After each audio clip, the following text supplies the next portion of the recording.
Assalamualaikum warahmatullahi wabarakatuh. Kami dari kelompok 4. Di sini kami akan membahas naskah akademik mengenai isu yakni banyaknya tukang parkir di Kota Bangkalan. Ini adalah nama-nama dari anggota kelompok 4. Kemudian untuk pembahasan materinya akan kami baca secara bergantian.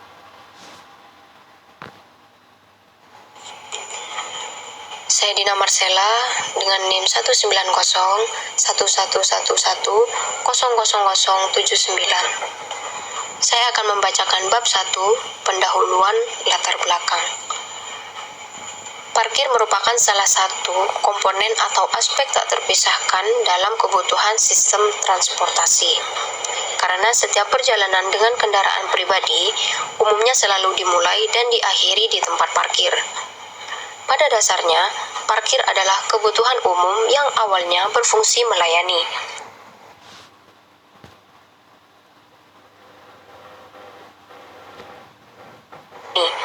Sesuai dengan fungsi tersebut, ruang parkir disesuaikan dengan permintaan seiring dengan kebutuhan orang yang berkendaraan untuk berada atau mengakses suatu tempat. Di Indonesia, khususnya di Kota Bangkalan, kebutuhan ruang parkir cenderung meningkat dari tahun ke tahun, seiring dengan bertambahnya jumlah yang membawa kendaraan pribadi, terutama mobil dan motor. Hal ini disebabkan karena hampir setiap tahun, Kota Bangkalan semakin menarik jumlah penduduk yang mengakibatkan adanya penambahan jumlah kendaraan yang dimiliki masyarakatnya. Bagi mereka yang memiliki kendaraan, pasti pernah menggunakan sarana parkir. Parkir telah menjadi salah satu hal yang sangat krusial dalam lalu lintas jalan, terutama daerah perkotaan.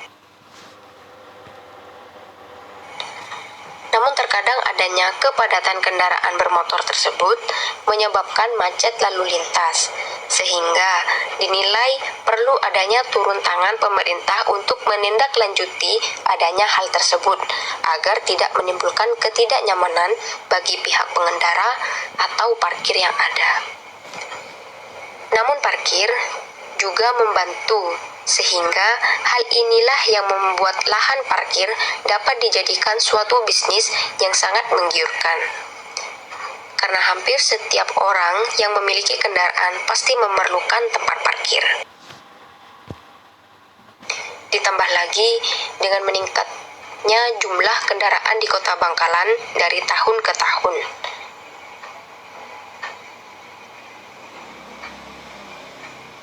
Peningkatan jumlah kendaraan di Kota Bangkalan dari tahun ke tahun selalu bertambah, sehingga tidak sedikit masyarakat yang memanfaatkannya dengan membuka lahan parkir dengan menjadikan dirinya sebagai juru parkir.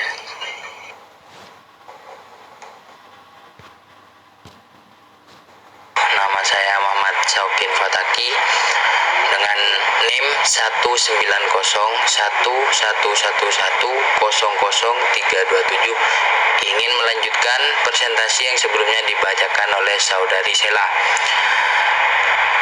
Poin yang selanjutnya adalah identifikasi masalah. Bagaimana dampak negatif yang timbul setelah adanya parkir di Kota Bangkalan. Bagaimana ruang lingkup serta kegiatan parkir yang ada di Kota Bangkalan. Poin selanjutnya, dasar pengaturan.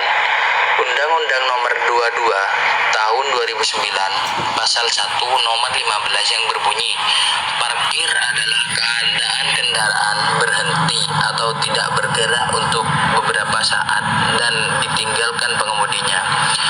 Undang-Undang Nomor 22 Tahun 2009 tentang lalu lintas dan angkutan jalan, Perda Nomor 2 Tahun 2004 Perubahan Ketiga Peraturan Daerah Kabupaten Tingkat 2 Bangkalan Nomor 5 Tahun 1982 tentang penyelenggaraan dan pengelolaan tempat parkir dalam Kabupaten Daerah Tingkat 2 Bangkalan.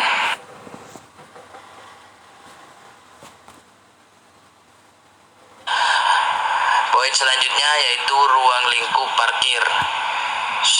Suatu satuan ruang parkir atau SRP adalah ukuran luas efektif untuk meletakkan kendaraan, mobil penumpang, bus atau truk atau sepeda motor termasuk ruang bebas dan buka pintu. Untuk hal-hal tertentu tanpa penjelasan, SRP untuk mobil penumpang. Satuan ruang parkir digunakan untuk mengukur kebutuhan ruang parkir, tetapi untuk menentukan satuan ruang parkir tidak terlepas dari pertimbangan-pertimbangan seperti hal satuan-satuan lain.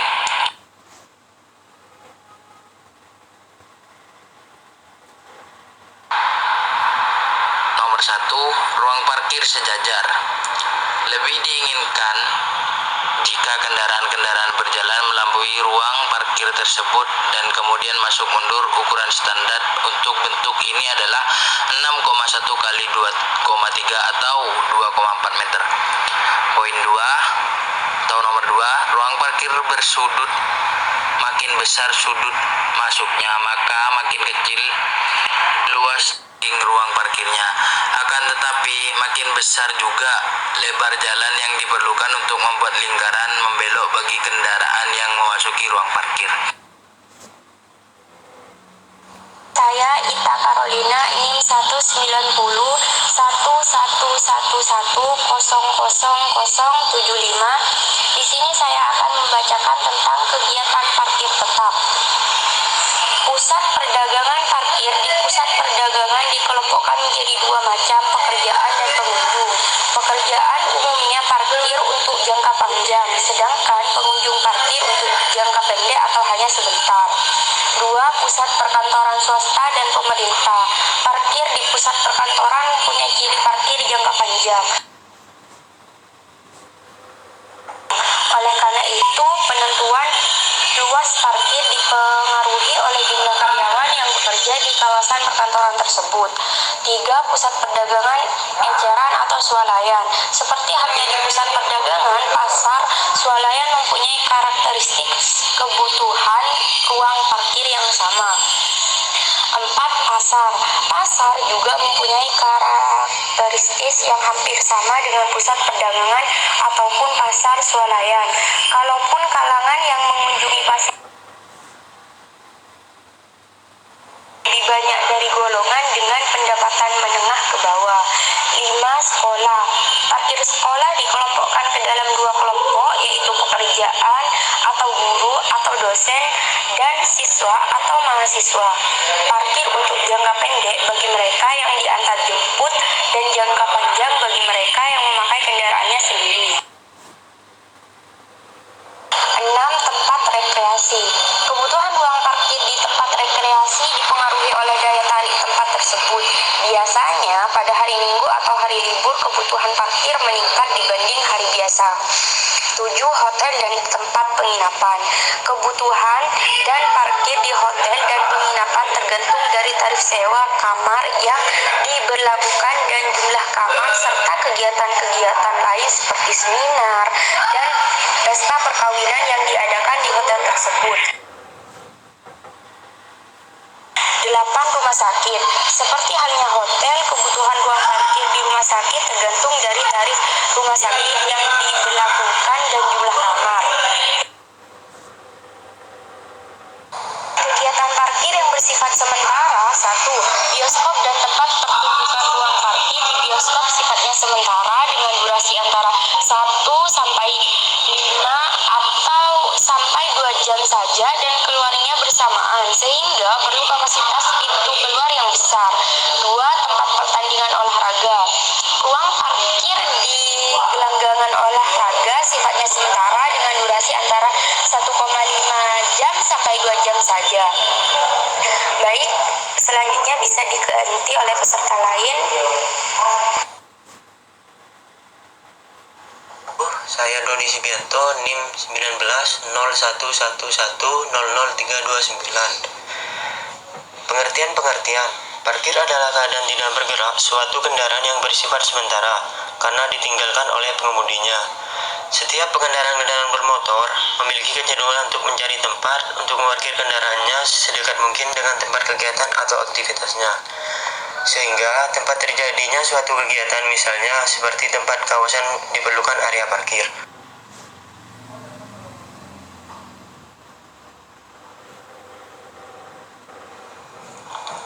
Pembangunan sejumlah gedung atau tempat-tempat kegiatan umum seringkali tidak menyediakan area parkir yang cukup sehingga berakibat penggunaan sebagian lebar badan jalan untuk memarkir kendaraan.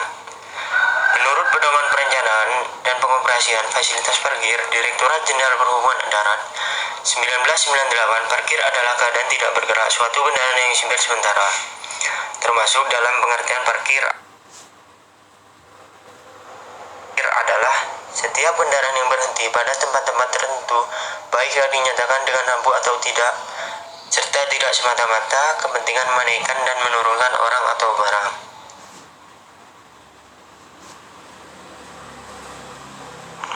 Baik, nama Aldi Iskandar Malik, NIM 19.0111000319. Peraturan Pemerintah Nomor 43 Tahun 1993 menjelaskan definisi parkir adalah suatu keadaan di mana kendaraan tidak bergerak dalam jangka waktu tertentu atau tidak bersifat sementara. Beberapa istilah penting yaitu sebagai berikut. 1. Kapasitas parkir adalah kapasitas parkir atau kapasitas yang terpakai dalam satu satuan waktu atau kapasitas parkir yang disediakan oleh pihak pengelola. 2. Kapasitas normal adalah kapasitas parkir yang dapat digunakan sebagai tempat parkir yang dinyatakan dalam kendaraan. Kapasitas parkir dalam gedung perkantoran tergantung dalam luas lantai bangunan. Maka makin besar luas lantai bangunan, makin besar pula kapasitas normalnya. 3. Durasi parkir. Lamanya suatu kendaraan parkir pada suatu lokasi. 4. Kawasan parkir adalah kawasan pada suatu areal yang memanfaatkan badan jalan sebagai fasilitas dan terdapat pengendalian parkir melalui pintu masuk. 5. Kebutuhan parkir adalah jumlah ruang parkir yang dibutuhkan yang besarnya dipengaruhi oleh berbagai faktor seperti tingkat pemilikan kendaraan pribadi, tingkat kesulitan menuju daerah yang bersangkutan, ketersediaan angkutan umum, dan tarif parkir. 6. Lama parkir. Jumlah rata-rata waktu parkir pada petak parkir yang tersedia yang dinyatakan dalam setengah jam, 1 jam, dan 1 hari.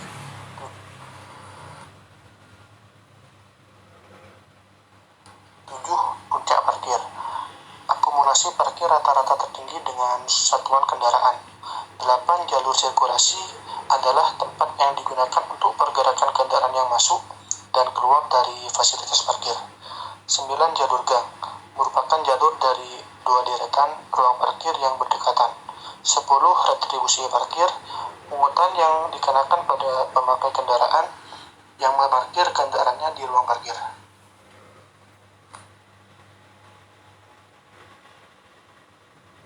Baik, saya Safina Dwi Agustina, NIM 190.1111000070. Di sini saya akan membacakan tujuan.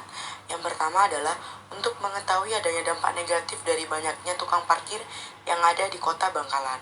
Yang kedua, untuk mengetahui seperti apa ruang lingkup yang ada di Kota Bangkalan, serta kegiatan parkir di mana dan seperti apa yang ada di Kota Bangkalan.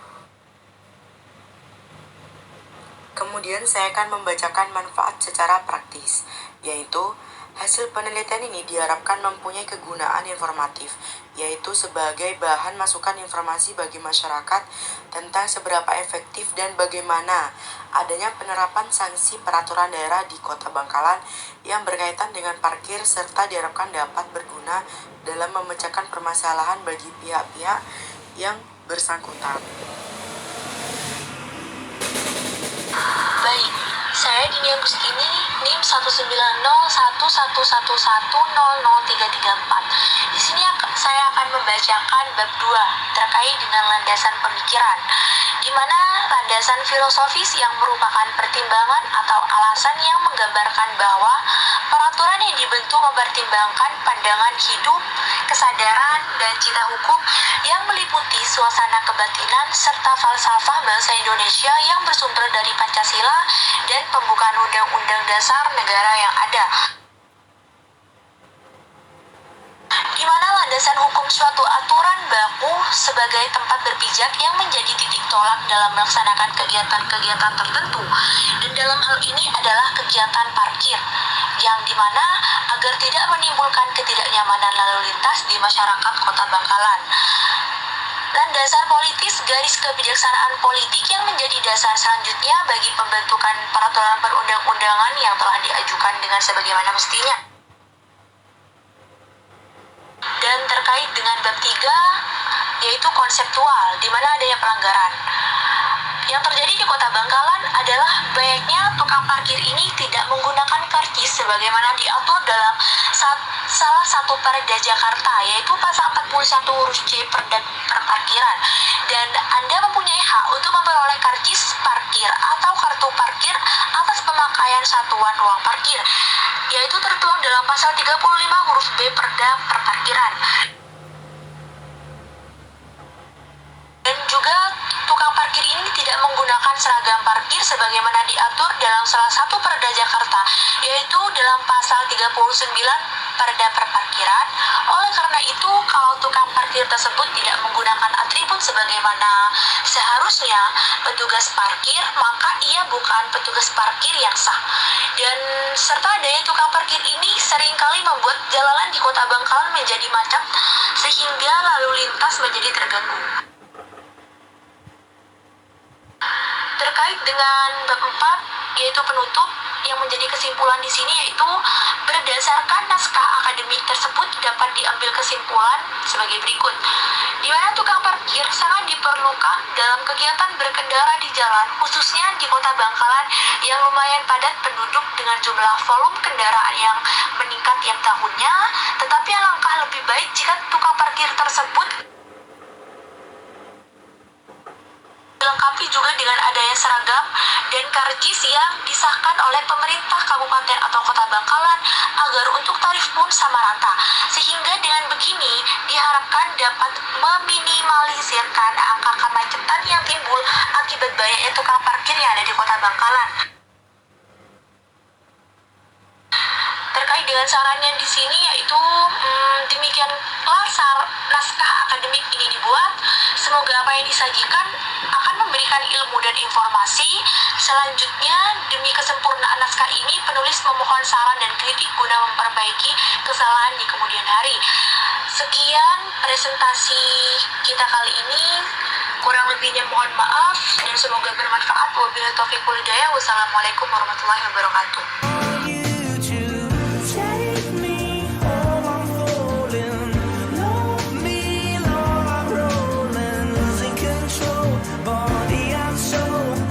For sure, I'm on